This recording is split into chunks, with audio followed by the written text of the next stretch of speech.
الله الرحمن الرحيم رب اشرح لي صدري ويسر لي أمري واحلل عقدة من لساني يفقهوا قولي. الحمد لله نحمده ونستعينه ونستغفره ونؤمن به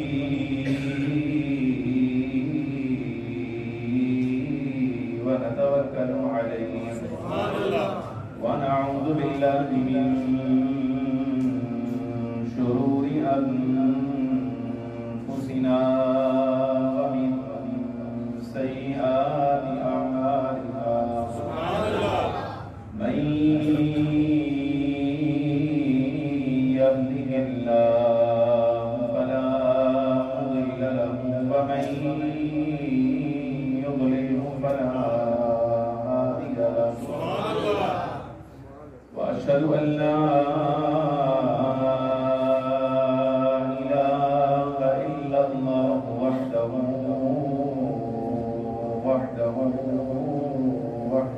لا شريك له. وأشهد أن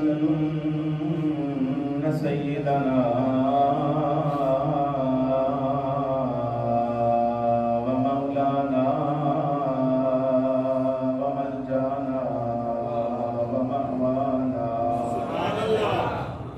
ومحبوبنا ومحبوب ربنا وحبيبنا وحبيب ربنا وقرة أعيننا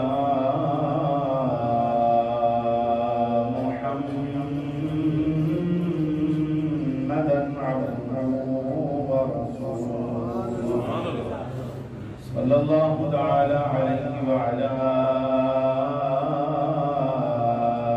آله وأصحابه وأزواجه وأولياء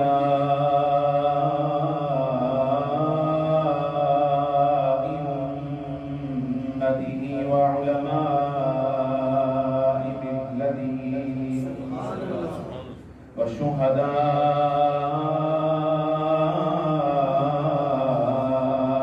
أهل سنته أجمعين. أما بعد فأعوذ بالله من الشيطان الرجيم. بسم الله الرحمن الرحيم. فكيف إذا جئنا من كل أمة بشهيد وجئنا بك على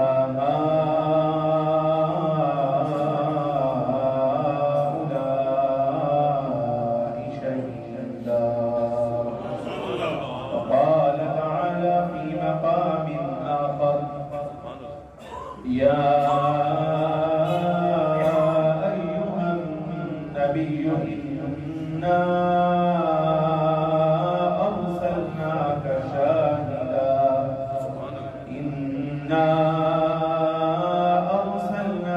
شاهدا ومبشرا ونذيرا. صدق الله مولانا العظيم وصدق رسوله النبي الكريم الأمين. ونحن على ذلك لمن الشاهدين والشاكرين والحمد لله رب العالمين. إن الله ملائكته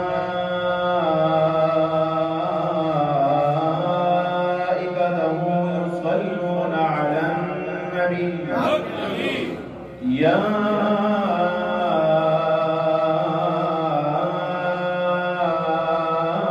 أيها الذين آمنوا صلوا عليه وسلموا تسليما. يا سيدنا رسول الله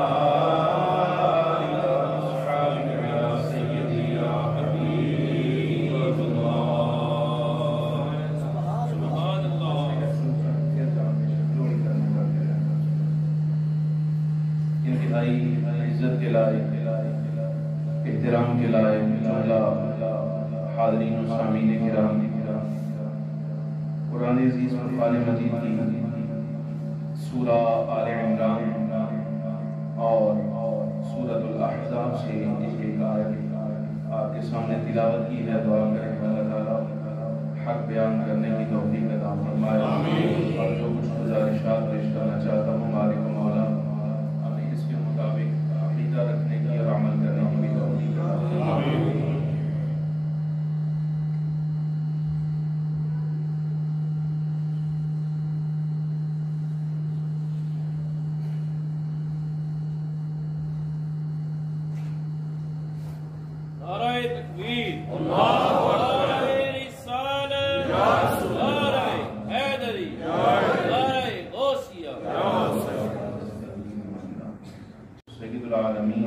صلی اللہ علیہ وسلم کو اللہ تبارک و تعالی جل وعلا نے موجودات کی اصل بنایا ہے۔ کائنات کی ہر شے کی تخلیق چونکہ اللہ تبارک و تعالی جل وعلا نے پورے پرنور سید العالمین صلی اللہ علیہ وسلم کی ذات کی ہے۔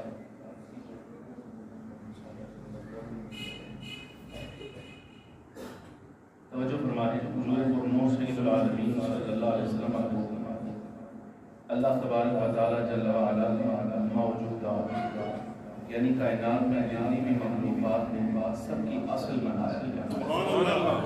ہر شے کی تخلیق چونکہ آقا دو عالم میں دو عالم مجسم صلی اللہ علیہ وسلم کی نور مبارک سے مبارک ہے۔ یہی وجہ ہے کہ کائنات کے ہر ذرے، ہر مخلوق، ہر شے کے ساتھ اللہ تبارک و تعالی جل وعلا نے حضور اکرم صلی اللہ علیہ وسلم کی ذات کا تعلق رکھا ہے۔ یہ ایک علمی اور فنی بحث ہے۔ ایک مسئلہ آج آپ کے سامنے آقا دو عالم صلی اللہ علیہ وسلم کی ذات والا صفات کے حوالے سے عرض کرنا چاہتا ہوں، جو اہل سنت کا عقیدہ بھی ہے۔ عام طور پر اس عقیدے کو جن لفظوں کے ساتھ بیان کیا جاتا ہے، احباب یعنی اہل سنت و جماعت کے عوام اس کو سمجھنے سے قاصر ہوتے ہیں، اور باہر جس وقت بیان کرتے ہیں تو اس وقت بھی اس کو بیان صحیح طریقے سے نہیں کر سکتے۔ اس لیے ذرا آسان لفظوں میں اور آسان پیرائے میں آپ کے سامنے یہ مسئلے کا اظہار کرنے لگا ہوں۔ تمہید اصل بنیاد ہے اس آنے والی پوری گفتگو کی، لہٰذا اس کو توجہ سے سماعت کیجیے اور ذہن نشین کیجیے۔ جتنے موجودات ہیں یعنی رب العالمین جل وعلا کے سوا جتنی بھی مخلوقات ہیں، ہر مخلوق کی اصل حضور اکرم نور مجسم صلی اللہ علیہ وسلم کی ذات ہے۔ یعنی رب العالمین جل وعلا نے کائنات کی ہر شے کو فخر عالم صلی اللہ علیہ وسلم کے نور سے پیدا فرمایا ہے۔ تو اس کا مطلب یہ ہوا ہر شے فرع ہے، اصل ذات رب العالمین جل وعلا کے بعد مخلوقات کی تخلیق میں حضور پرنور سید العالمین صلی اللہ علیہ وسلم کی ہے۔ اس کا مطلب یہ ہوا کہ ہر شے چونکہ اپنی اصل کی طرف لوٹتی ہے، تو معلوم ہوا کائنات کی ہر شے کے ساتھ حضور پرنور سید العالمین صلی اللہ علیہ وسلم کا تعلق بحال ہے۔ یہی وجہ ہے کہ امام ابن جریر طبری رحمۃ اللہ تعالی علیہ ایک مقام پر لکھتے ہیں، ہمارے قرآن عزیز میں یہ جو اللہ تبارک و تعالیٰ کا ارشاد ہے وَإِن مِّن شَيْءٍ إِلَّا يُسَبِّحُ بِحَمْدِهِ وَلَٰكِن لَّا تَفْقَهُونَ تَسْبِيحَهُ۔ کائنات کی ہر شے، ہر مخلوق اللہ تبارک و تعالیٰ کی پاکی بیان کرتی ہے، اس کی تسبیح کرتی ہے، سبحان اللہ و بحمدہ، سبحان اللہ العظیم پڑھتی ہے، یہ کلمہ پڑھتی ہے، سبحان اللہ و بحمدہ یہ کلمہ پڑھتی ہے۔ ورنہ کوئی شے ایسی نہیں ہے، یہ قرآن عزیز کا ارشاد ہے، کوئی شے کائنات کی ایسی نہیں جو اللہ کی پاکی کا اعلان نہ کرتی ہو۔ وَلَٰكِن لَّا تَفْقَهُونَ تَسْبِيحَهُمْ، لیکن اے مخلوق خدا تم ان کی تسبیح سمجھنے سے قاصر ہو، تم سمجھ نہیں سکتے، تمہیں معلوم نہیں۔ امام ابن جریر طبری فرماتے ہیں کائنات کی ہر وہ شے جو اللہ تبارک و تعالیٰ جل وعلا کی تسبیح بیان کرتی ہے، اس کی حمد کرتی ہے، اس کی پاکی بیان کرتی ہے، اس کی تعریف کرتی ہے، ہر وہ شے حضور پر نور سید العالمین صلی اللہ علیہ وسلم کی ذات پر درود بھی پڑھتی ہے۔ اس لیے کہ اصل ذات تو رب العالمین جل وعلا نے مخلوقات کی پیدائش میں حضور پر نور سید العالمین علیہ التحیت و تسلیم کی رکھی ہے۔ لہذا یہی وجہ ہے کہ اللہ تبارک و تعالیٰ جل وعلا نے چونکہ کائنات کے ہر ذرے کے ساتھ امام الانبیاء صلی اللہ علیہ وسلم کی ذات کا تعلق رکھا ہے، اسی سبب سے کوئی مخلوق ایسی نہیں ہے جس کے حال سے حضور اکرم صلی اللہ علیہ وسلم واقف نہ ہو اور اس کے اعمال سے حضور آگاہ نہ ہو۔ کوئی شے ایسی نہیں کہ جس سے حضور اکرم نور مجسم صلی اللہ علیہ وسلم واقف نہ ہو، یا جو عمل وہ کرتی ہے حضور اس سے واقف نہ ہو، آگاہ نہ ہو۔ کائنات میں کوئی شے ایسی ہے ہی نہیں، اس لیے کہ جب اصل ذات اللہ تبارک و تعالیٰ نے مخلوق ہونے میں سرکار کی بنائی ہے، باقی سب چیزیں حضور کے نور سے پیدا کی گئی ہیں، سب چیزوں کا تعلق امام الانبیاء صلی اللہ علیہ وسلم کے ساتھ ہے، تو یہ کیسے ممکن ہے کہ سرکار دو عالم صلی اللہ علیہ وسلم کے نور سے پیدا ہونے والی چیزوں کے بارے میں آپ صلی اللہ علیہ وسلم کو واقفیت نہ ہو، آگاہی نہ ہو؟ اب رہ گیا مسئلہ کہ امام الانبیاء صلی اللہ علیہ وسلم ان کے حال سے واقف کیسے ہوتے ہیں؟ تو شاہ عبدالعزیز صاحب محدث دہلوی رحمۃ اللہ تعالی علیہ فرماتے ہیں نور نبوت کے ساتھ۔ اس کے ساتھ نور نبوت کے ساتھ، یعنی اللہ تبارک و تعالیٰ جل وعلا نے نبی ہونے کے ناطے ایک نور امام الانبیاء صلی اللہ علیہ وسلم کو عطا فرمایا ہے۔ جب تک نبوت باقی ہے وہ نور باقی ہے، اور جب تک وہ نور باقی ہے حضور اکرم صلی اللہ علیہ وسلم ساری کائنات کو ہمیشہ ہمیشہ کے لیے ہر آن ہر لحظہ اس کو اپنے سامنے مشاہدہ فرما رہے ہیں اس نور نبوت کے ساتھ۔ چونکہ نبوت ختم ہونے والی شے نہیں ہے، لہٰذا وہ نور بھی ختم نہیں ہونے والا۔ جب وہ نور ختم ہونے والا نہیں تو کائنات میں کوئی آئے یا جائے، پیدا ہو یا مر جائے، اب ہے یا پہلے تھا یا بعد میں ہوگا، کوئی شے ایسی ہے ہی نہیں جو اس نور سے باہر ہو۔ امام الانبیاء صلی اللہ علیہ وسلم اس کو ملاحظہ بھی فرماتے ہیں، دیکھتے بھی ہیں، اور فخر عالم صلی اللہ علیہ وسلم ان تمام پر جو بھی حالات گزرتے ہیں حضور اس سے واقف بھی ہیں۔ مسئلہ سمجھ آیا کہ نہیں؟ عوامی زبان میں اس عقیدے کو کہا جاتا ہے آپ صلی اللہ علیہ وسلم کا حاضر اور ناظر ہونا۔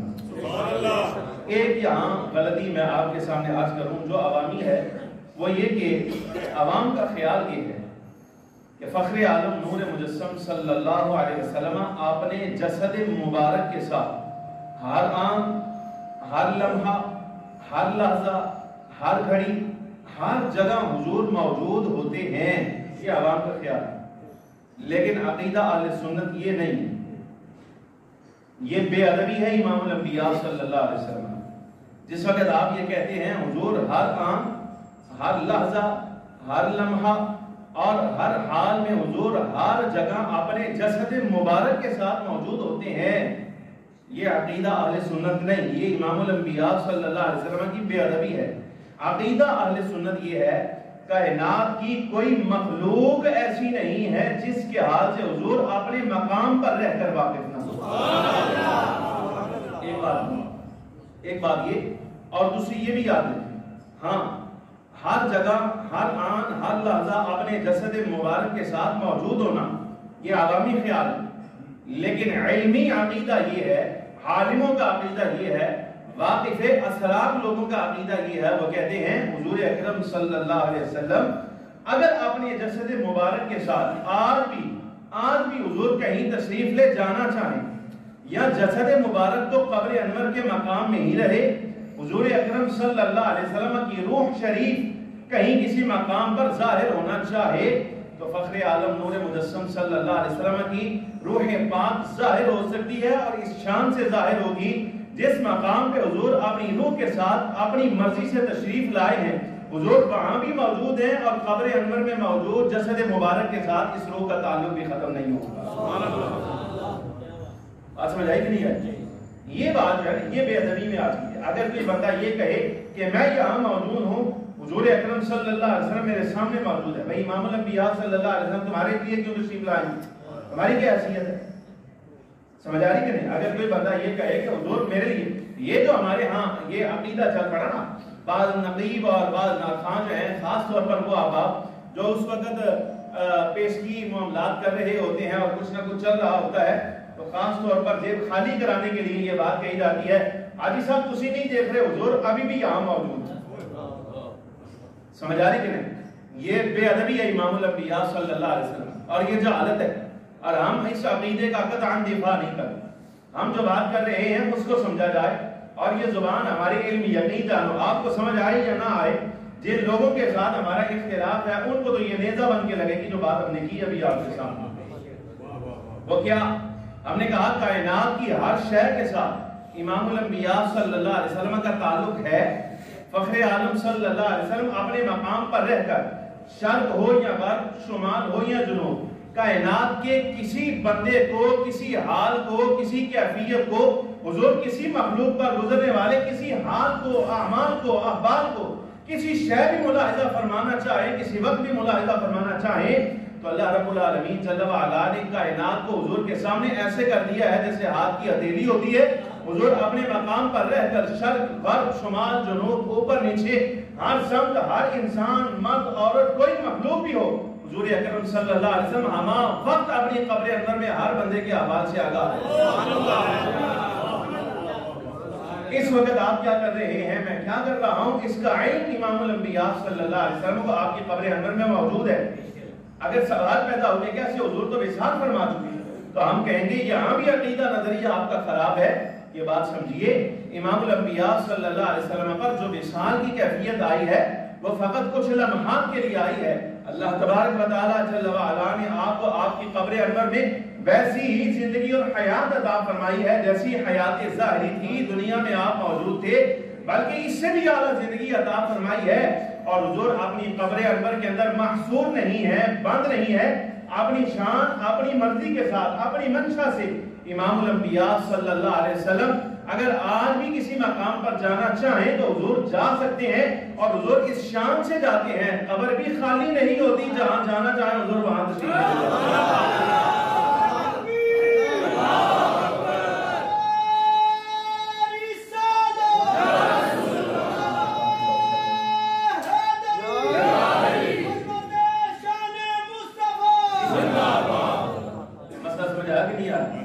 اب اس کی مثال میں آپ کو دیتا ہوں، یہ شان صرف امام الانبیاء صلی اللہ علیہ وسلم کی تو اپنی حیثیت کے مطابق ہے، اپنی شیان شان ہے، لیکن یہ اللہ رب العالمین جل وعلا نے ہر نبی کو اعزاز عطا فرمایا، اس لیے کہ اس کا سبب ہے وہ نور جو اللہ تبارک و تعالیٰ جل وعلا نبوت کے ساتھ عطا فرماتا ہے، چونکہ وہ حضرت آدم علیہ السلام سے لے کے حضرت عیسیٰ علیہ السلام تک، بلکہ امام الانبیاء صلی اللہ علیہ وسلم تک ہر نبی کو عطا ہوا ہے، تو ہر نبی اپنی امت کے اعمال سے ہر وقت آگاہ رہتا ہے، اس لیے کہ قیامت کے دن اللہ تبارک و تعالیٰ جل وعلا نے ان سے گواہی لینی ہے، ان سے گواہی لینی ہے۔ اور قرآن عزیز کیا کہتا ہے امام الانبیاء صلی اللہ علیہ وسلم کو؟ قرآن شریف کہتا ہے فَكَيْفَ إِذَا جِئْنَا مِن كُلِّ أُمَّةٍ بِشَهِيدٍ وَجِئْنَا بِكَ عَلَىٰ هَٰؤُلَاءِ شَهِيدًا۔ حبیب کو کیسا منظر ہوگا، یہ کیسے حالات ہوں گے، یہ کیسا منظر ہوگا جب ہم ساری کائنات پر، یعنی ہر امت پر، اس کے امت میں سے ہی ایک گواہ لائیں، یعنی جس نبی کو کسی امت کی طرف نبی بنا کر بھیجا گیا، ان کو گواہی کے طور پر پیش کیا جائے گا کہ آپ نے ان کو توحید سمجھائی، رسالت سمجھائی، اور ان کو قیامت کے بارے میں بتایا، حشر نشر کے بارے میں بتایا، جو دستور تھا آپ کا وہ ان کو آگاہ کیا یا نہیں کیا، یہ سارا کچھ اس سے پوچھا جائے گا، اس نبی سے گواہی لی جائے کہ آپ نے اس کو بتایا سارا کچھ۔ تو قیامت کے دن رب العالمین جل وعلا ان انبیاء کرام علیہ السلام کو طلب فرمائے کہ آپ نے یہ پیغام پہنچایا، بتائیے کہ آپ کی امت نے یہ عمل کیا، نیکی کرنے والوں سے ان کی نیکی کی تصدیق لی جائے، اور گناہ کرنے والوں کے بارے میں انبیاء کرام علیہ السلام کے ان کے گناہ گار ہونے کی، یعنی عوام کے گناہ گار ہونے کی تصدیق لی جائے گی۔ اور اب تعالیٰ فرماتا ہے کہ یہ تو حال ہے انبیاء کرام علیہ السلام کا، وَجِئْنَا بِكَ عَلَىٰ هَٰؤُلَاءِ شَهِيدًا۔ بھلا وہ منظر کیسا ہوگا کہ جب ہر نبی اپنی امت کے ہر نیک کے بارے میں اس کے نیک ہونے کی، اور ہر گناہگار کے اس کے گناہگار ہونے کی تصدیق کر رہا ہوگا، اور ہم آپ سے پوچھیں گے محبوب بتلائیے کہ یہ نبی جو گواہی دے رہا ہے، یہ نبی اپنی گواہی میں ٹھیک ہے؟ یعنی امام الانبیاء صلی اللہ علیہ وسلم بھی انبیاء کرام علیہ السلام کی گواہی کی تصدیق فرمائیں گے کہ یہ سب انبیاء کرام علیہ السلام سچ فرما رہے ہیں، حالانکہ فخر عالم نور مجسم صلی اللہ علیہ وسلم تو سب سے آخر میں آئے۔ اور گواہ کے بارے میں آپ کو پتا ہے نا کہ گواہی صرف اس کی منظور ہوتی ہے جو سارے اعمال اپنی آنکھوں سے دیکھ رہا ہو۔ جس بندے نے منظر اپنی آنکھوں سے دیکھا نہ ہو اس کی گواہی قابل قبول نہیں ہوتی۔ تو مطلب یہ ہوا حضرت آدم علیہ السلام سے لے کر حضور اکرم صلی اللہ علیہ وسلم کی امت کا وہ فرد جو آخری ہے، پتہ نہیں کون ہے کون نہیں، پیدا ہونے کے اعتبار سے، ظاہر ہونے کے اعتبار سے، یا جس پر قیامت قائم ہونی عام عظیم، وہ مسلمان ہے یا کافر ہے یا سبھی ہے، رب العالمین جل وعلا نے حضور اکرم صلی اللہ علیہ وسلم کو حضرت آدم سے لے کے قیامت قائم ہونے تک جتنے افراد ہیں ہر بندے کے بارے میں، اس کے احوال، اعمال، کیفیات کے بارے میں شناسائی بھی عطا فرمائی ہے، حضور کو واقفیت بھی عطا فرمائی ہے، حضور جانتے بھی ہیں، اور قیامت کے دن ہر نیک کے بارے میں اس کی نیکی کی اور ہر گناہگار کے بارے میں اس کے گناہوں کی حضور تصدیق بھی کرنے والے۔ سبحان اللہ۔ اکرم صلی اللہ علیہ وسلم سے کائنات کا کوئی حصہ چھپا ہوا ہے ہی نہیں، کوئی حصہ چھپا ہوا نہیں، بلکہ بعض اولیاء یہ فرماتے ہیں، فرمایا یہ جو نیکی کرنے کی توفیق بندے کو ملتی ہے نا، بندہ مومن حضور کا کوئی امتی اگر نیکی کی طرف مائل ہو جائے تو اس کو فوراً سمجھنا چاہیے کہ اس وقت مصطفیٰ کریم صلی اللہ علیہ وسلم کی نگاہ اس پر پڑ گئی۔ مسئلہ سمجھ آیا کہ نہیں آیا؟ مشائخ فرماتے ہیں، بزرگ فرماتے ہیں کہ اگر کسی بندے کو نیکی کی توفیق مل جائے اس کو فوراً سمجھ لینا چاہیے کہ اس وقت دربار نبی صلی اللہ علیہ وسلم میں دیکھا جا رہا ہوں، ملاحظہ کیا جا رہا ہوں، اور اگر کسی بندے سے کوئی گناہ سرزد ہو جائے نا تو فوراً اس کو یہ سمجھنا چاہیے کہ مصطفیٰ کریم صلی اللہ علیہ وسلم نے ضرور اس وقت اپنی نگاہ میرے سے ہٹا دی۔ گناہ میں پڑ جانا اس بات کی علامت ہوتی ہے کہ مصطفیٰ کریم صلی اللہ علیہ وسلم کی نظر عنایت اس بندے پر نہیں ہے، حضور اس کو ملاحظہ نہیں فرما رہے، حضور نے اس سے موڑ لیا ہے۔ اب میں آپ کو اس کی مثالیں دیتا ہوں، قرآن عزیز سے میں نے ایک دو مثالیں ذکر کر کے پھر حدیث طیبہ پر آتا ہوں۔ حضرت یوسف علیہ السلام کا معاملہ سارا قرآن عزیز نے بیان کیا۔ جناب زلیخا نے بعد میں مسلمان بھی ہو گئی، کلمہ بھی پڑھا حضرت یوسف علیہ السلام کا، اور نکاح بھی ہو گیا آپ کے ساتھ، اولاد بھی ہے۔ جس وقت یہ سارے معاملات نہیں ہوئے تھے، حضرت یوسف علیہ السلام کی صورت پر، آپ کے حسن و جمال پر فریفتہ ہوئی۔ آپ کو معلوم ہے قرآن عزیز نے یہ واقعہ سارا بیان کیا کہ جناب زلیخا نے حضرت یوسف علیہ السلام کو اپنی طرف مائل کرنا چاہا، اور یہ مائل کرنے کا انداز یہ تھا کہ کچھ کمروں کو بند کیا، یعنی تالا لگایا، مقفل کر کے ایک آخر والے کمرے میں آپ کو لے جایا گیا، اور وہاں حضرت زلیخا رضی اللہ عنہ بعد میں مسلمان ہے، یہ بات یاد رکھیے، حضرت یوسف کی زوجہ محترمہ ہے، قابل عزت قابل احترام ہے۔ حضرت زلیخا نے اس وقت اپنی ذات پر آپ کو پورا قابو دینا چاہا، لیکن قرآن عزیز کہتا ہے حضرت یوسف علیہ السلام نے اس کو قبول نہیں کیا۔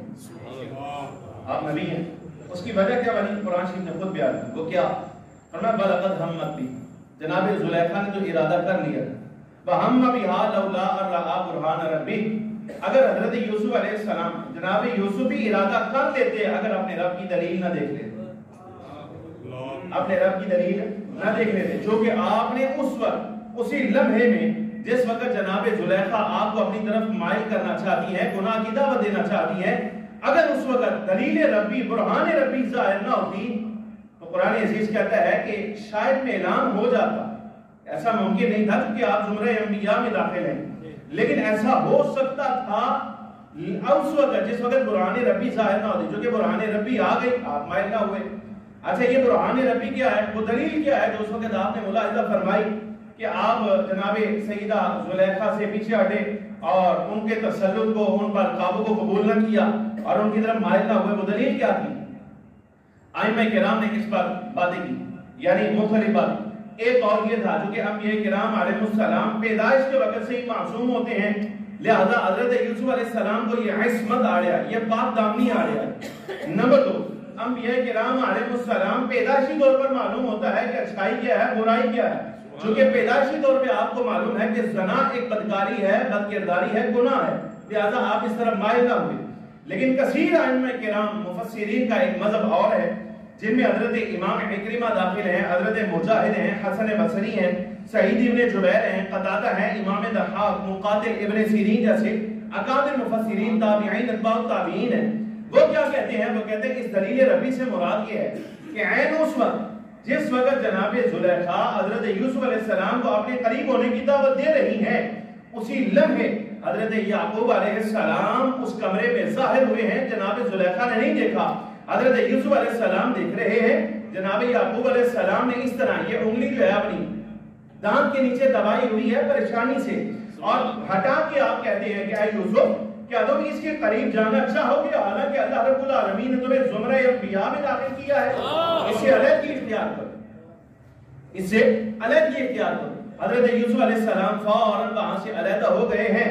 اب یہاں ملاحظہ فرمائیے، سوال یہ ہے حضرت یعقوب علیہ السلام تو ہے شہر کنعان میں، چونکہ بھائیوں نے تو آپ کو بیچ دیا ہے، مصر میں لے آ کر بیچ دیا گیا ہے، یہاں فرعون مصر نے آپ کو اپنا بیٹا بنا لیا ہے، جو زلیخا وہیں پر رہتی ہے، فرعون مصر کی بیوی ہے، یہ سال و سال کا فاصلہ ہے، میل و میل کا۔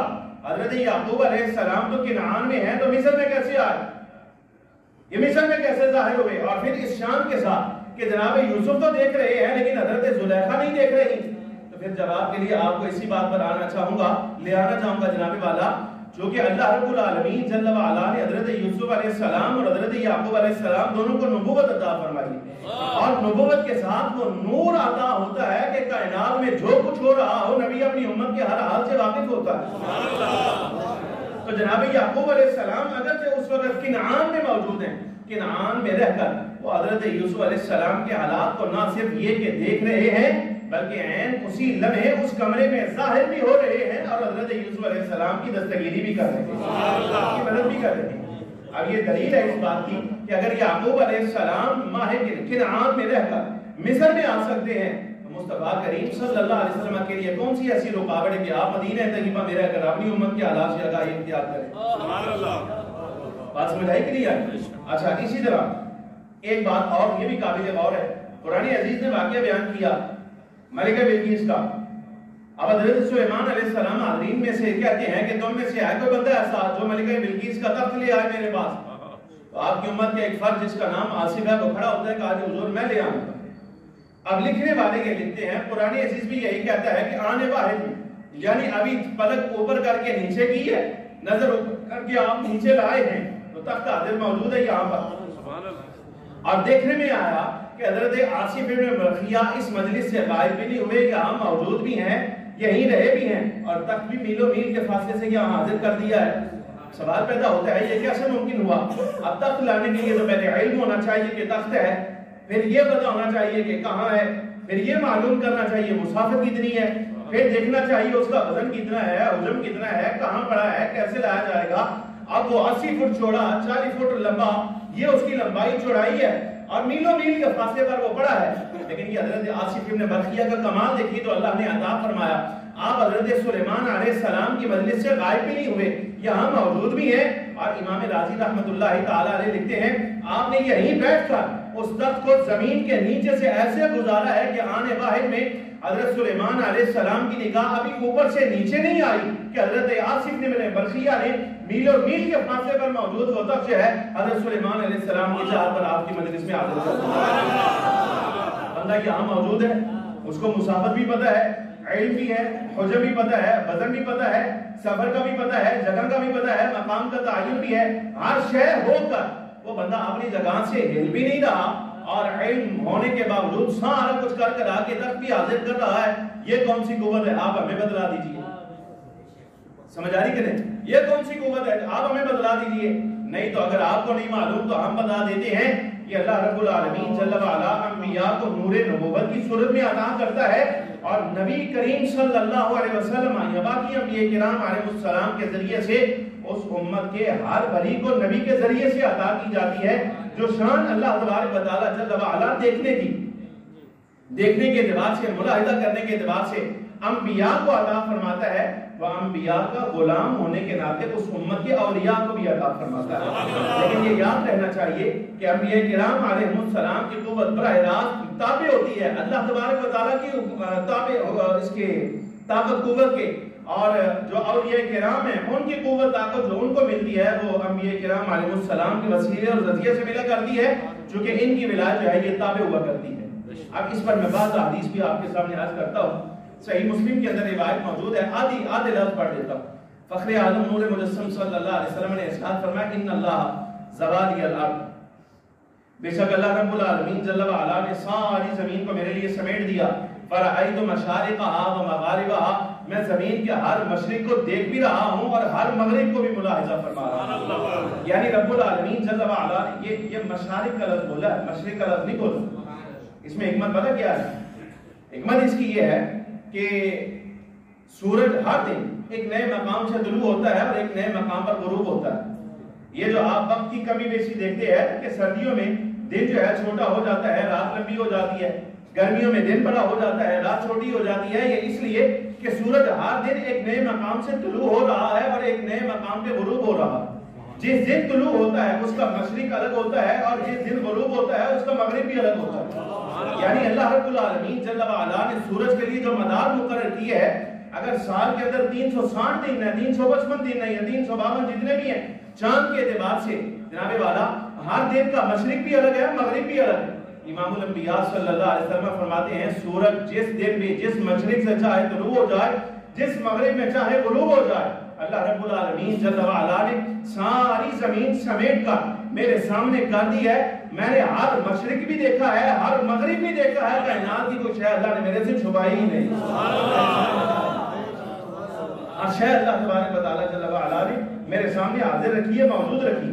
سوال پیدا ہوتا ہے کہ اچھا یہ اعمال کا پیش کیا جانا یا امت کے حالات سے واقف ہونا، یہ اگر حضور اکرم صلی اللہ علیہ وسلم کی ظاہری حیات طیبہ میں ہو تب تو سمجھ آتا ہے کہ حضور موجود ہے، آپ کی امت موجود ہے۔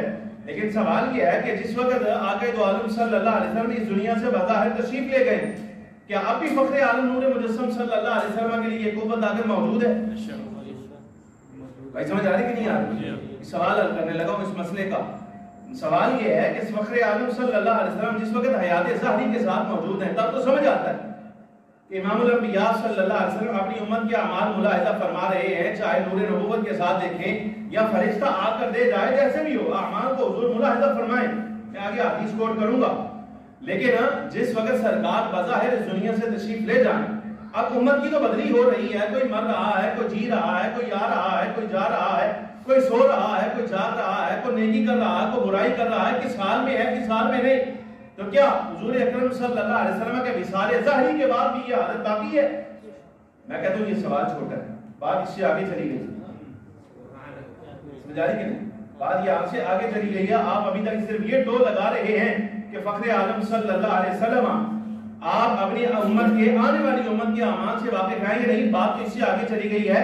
آپ کی یاد رکھیے قیامت تک آنے والی حضور کی جتنی امت ہے، عام عظیم و امت دعوت ہو یا امت اجابت، یعنی مسلمان ہو یا کافر، یہ اس صدی میں ہو آئندہ صدی میں یا گزر گئے ہیں، جس صدی میں مرضی آ جائے، رب تعالیٰ جل وعلا نے حضور کی ساری امت حضور کے سامنے صورتاً ظاہر کر دی ہے، نام بھی بتا دیے ہیں، خاندان بھی بتا دیا ہے، باپ دادے کا نام بھی بتا دیا ہے، اور ہر فرد کے بارے میں یہ ظاہر بھی کر دیا ہے کس زمانے میں آئے گا، کب جیے گا، کب مرے گا، کیا عمال کرے گا۔ یہ تو رب العالمین جل وعلا نے پہلے ہی ظاہر فرما دیا۔ حتیٰ کہ آپ کا جنتی ہونا یا ہمارا جنتی ہونا یا اس امت کے اندر جتنے جنتی جتنے جہنمی ہیں وہ سارے کے سارے قبائل کے نام، باپ کا نام، دادے کا نام، پورا نسب نامہ اوپر تک لکھ کے ہر فرد کے بارے میں حضور اکرم صلی اللہ علیہ وسلم کو کتابی صورت میں اللہ نے عطا فرمایا۔ یہ دیکھیں اس کو قبول فرمایا۔ اس پر دو حدیثیں پیش کرتا ہوں اس مسئلے پر۔ آپ تو کہہ رہے تھے کہ جناب والا اعمال کا حضور کو پتہ ہے کہ نہیں؟ ہم کہتے ہیں اب صرف اعمال تک بات نہیں رہ گئی، بات آگے چلی گئی ہے۔ حضور صورتوں کو بھی جانتے ہیں، شکلوں کو بھی پہچانتے ہیں، اور باپ دادے کو بھی جانتے ہیں، نسب بھی جانتے ہیں، حتیٰ کہ پیدا ہونے والا جنتی ہے یا جہنمی، رب العالمین جل وعلا نے کس سے بھی حضور کو آگاہ کر دیا۔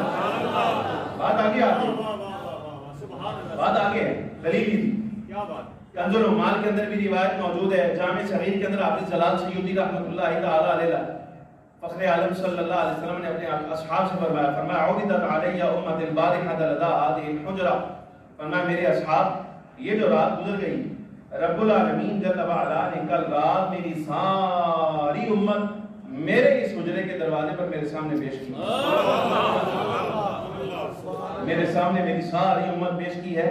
اب یہ لفظ سنیے گا، فرمایا حتی لانا اعرف بالرجل منهم من احدکم بصاحبہ، فرمایا تم میں سے ہر شخص جتنا ایک دوسرے کو جانتا ہے، اپنے آپ کو جانتا ہے، اپنے یار دوست سنگی کو جانتا ہے، میں تم سے زیادہ ہر بندے کو جانتا ہوں،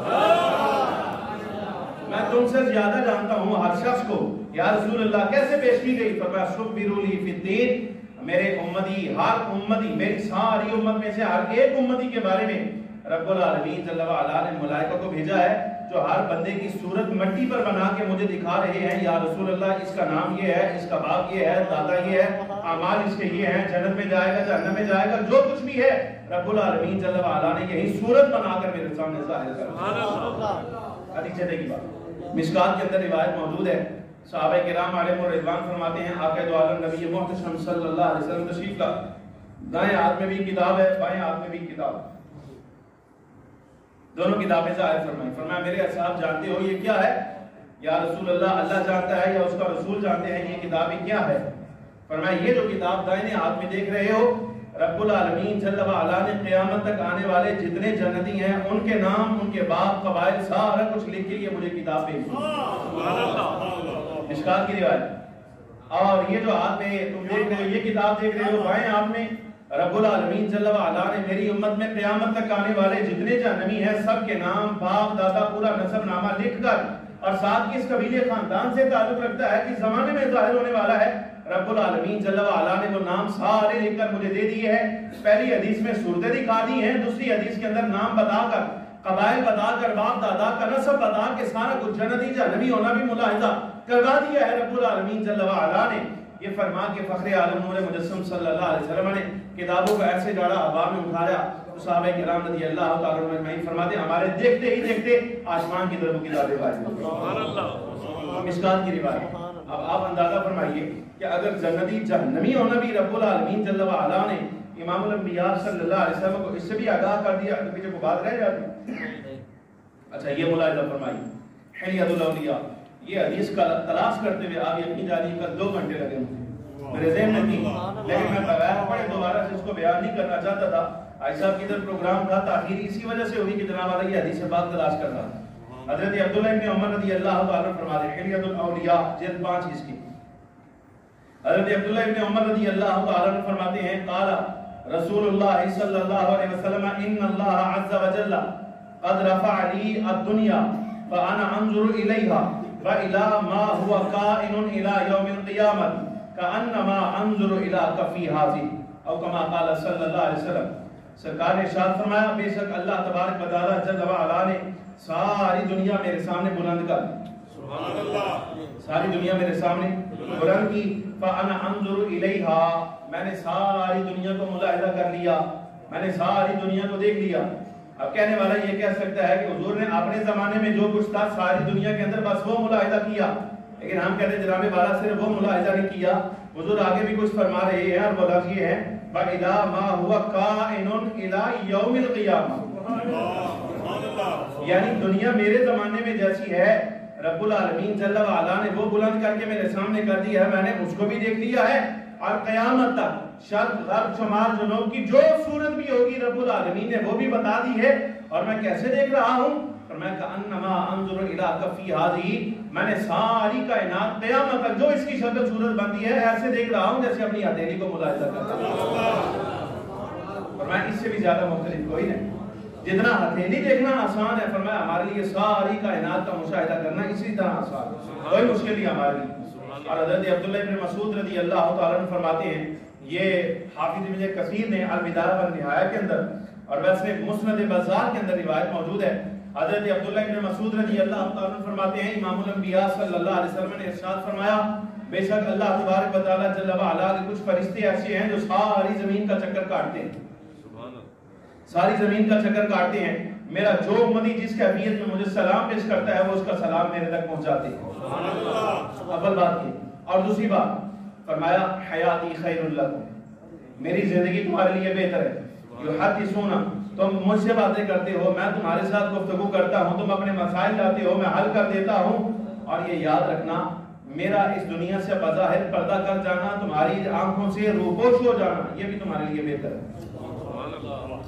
یہ بھی تمہارے لیے بہتر، میرا موجود رہنا بھی بہتر، میرا تمہاری آنکھوں سے پردہ کر جانا بھی بہتر، اور یہ یاد رکھنا اگر میں پردہ کر جاؤں تو یہ نہ سمجھنا کہ تمہارے حال سے واقفیت کوئی نہیں، تمہارے اعمال مجھ تک پیش کیے جائیں گے. اگر اعمال اچھے کرو گے تو اللہ کی حمد بیان کروں گا، اس کا شکر ادا کروں گا کہ میری امت نیکی کی طرف چل رہی ہے. اور اگر کوئی برا عمل کیا تو پھر ایسی صورت میں تمہارے لیے اللہ کی بارگاہ سے بخشش مانگوں گا. بہرحال یہ ہے کہ رب العالمین جل وعلا حضور اکرم صلی اللہ علیہ وسلم پر اعمال پیش کیے جاتے ہیں، بلکہ بات اس سے آگے نکل گئی. حضرت انس بن مالک رضی اللہ تعالیٰ عنہ فرماتے ہیں حضرت امام الانبیاء صلی اللہ علیہ وسلم نے ارشاد فرمایا، روایت کا لفظ یہ ہے، مفہوم یہ ہے، فرمایا تمہارے وہ عزیز و اقارب جو دنیا سے پردہ کر کے مر گئے، آپ تو ابھی تک حضور اکرم صلی اللہ علیہ وسلم کے بارے میں سوچ رہے ہیں نا کہ حضور کو واقفیت ہے کہ نہیں.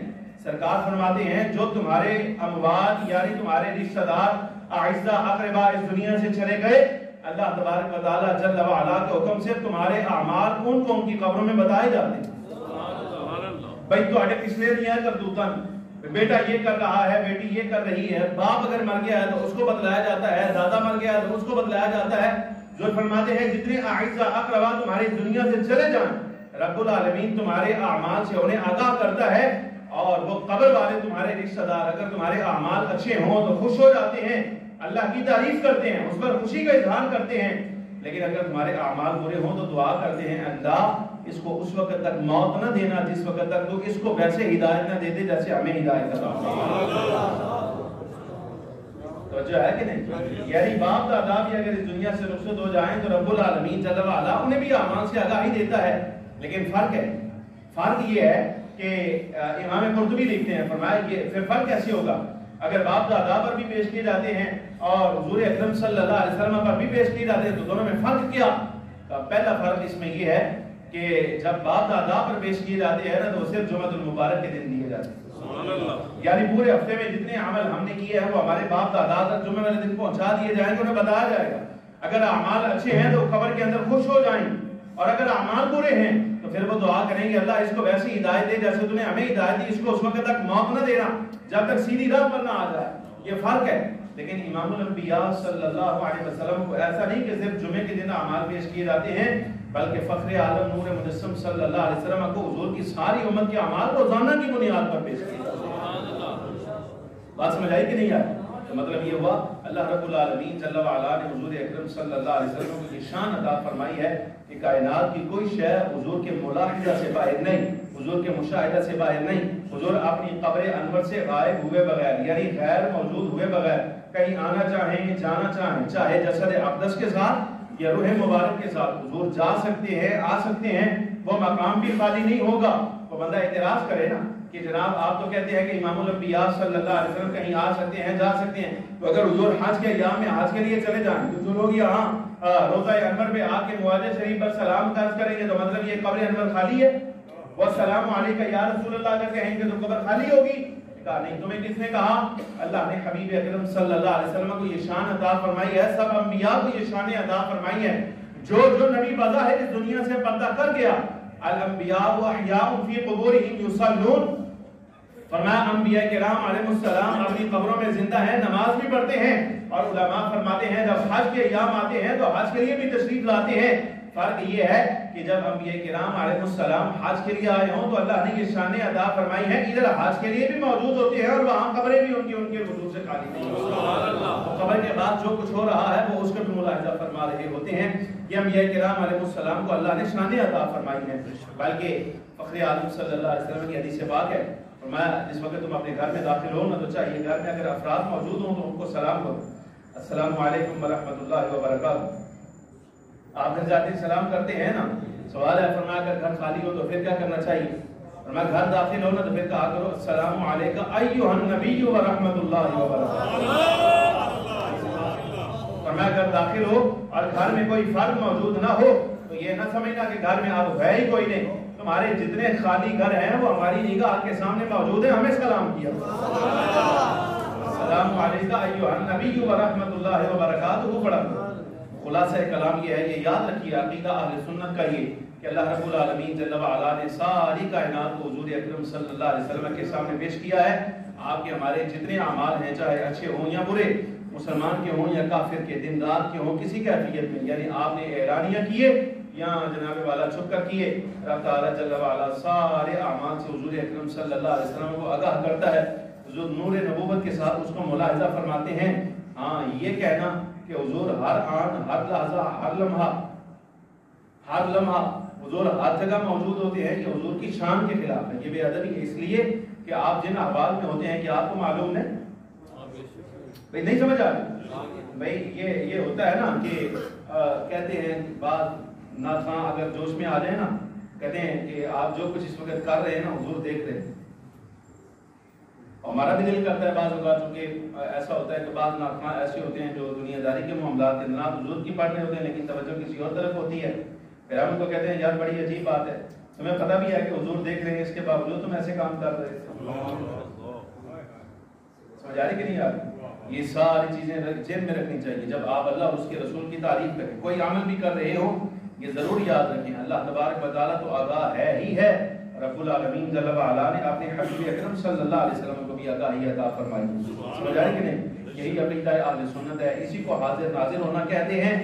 لہذا جب کبھی آپ عمل کریں تو اس بات کو ضرور سوچ لیں کہ اس وقت اللہ تبارک و تعالیٰ بھی ملاحظہ فرما رہا ہے، حبیب اکرم صلی اللہ علیہ وسلم بھی اپنی شیاء نشان ملاحظہ فرما رہے ہیں. اللہ رب العالمین جل وعلا ہمیں اس عقیدہ کو سمجھنے کی توفیق عطا فرمائے. وآخر دعوانا الحمد